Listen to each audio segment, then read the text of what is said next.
Revanth CM అని ముందే ప్రకటిస్తే కాంగ్రెస్కు 30 కూడా వచ్చేవి కావట. సిగ్గుండాలే. రేవంత్ ముఖం చూసే ఓట్లేసారు.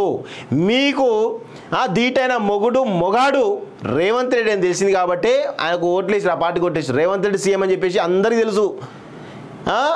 మీరు మాట్లాడుతున్నారా? సిగ్గుండాలే కొంచెమైనా. ఇదే విషయం ఇన్ని రోజులేమో దొరకలే. సరే, రేవంత్ రెడ్డి గారిని ఒక సవాల్ విసురుతా ఉన్నాను.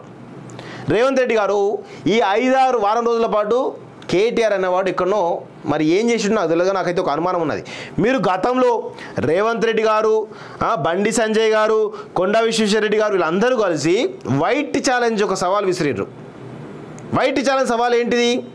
ఎక్కడ వైట్ ఛాలెంజ్ సవాల్ ఏమైంది? అప్పుడంటే సరే ప్రతిపక్ష నాయకుడు ఉన్నావు, ఓకే, నువ్వు విసిరినావు, వీళ్ళు స్పందించలేదు. ఇప్పుడు సీఎంగా రేవంత్ రెడ్డి గారు ఉన్నారు కాబట్టి నేను ఒకటే కోరుతాను, ఒకటే డిమాండ్ చేస్తా ఉన్నాను.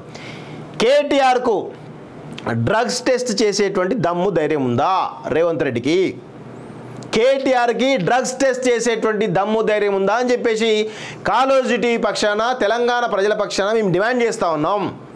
గతంలో మీరే అన్నారు కదా, మేము డ్రగ్స్ టెస్ట్ సిద్ధమని చెప్పేసి, శాంపిల్స్ కూడా సిద్ధమే అని చెప్పేసి అన్నారు కదా. మీ సవాలుకు బండి సంజయ్ స్పందించిండు, కొండా విశ్వేశ్వరరెడ్డి గారు స్పందించారు, అందరూ స్పందించారు కదా. మరి కేటీఆర్కి ఎందుకు? మరి ఇప్పుడు అధికారంలో మీరున్నారు కాబట్టి ఖచ్చితంగా ఈ మనిషి ఈ 6 రోజుల్లో, ఈ వారం రోజుల్లో నాకు ఎక్కడో డౌట్ కొడుతూ ఉన్నది.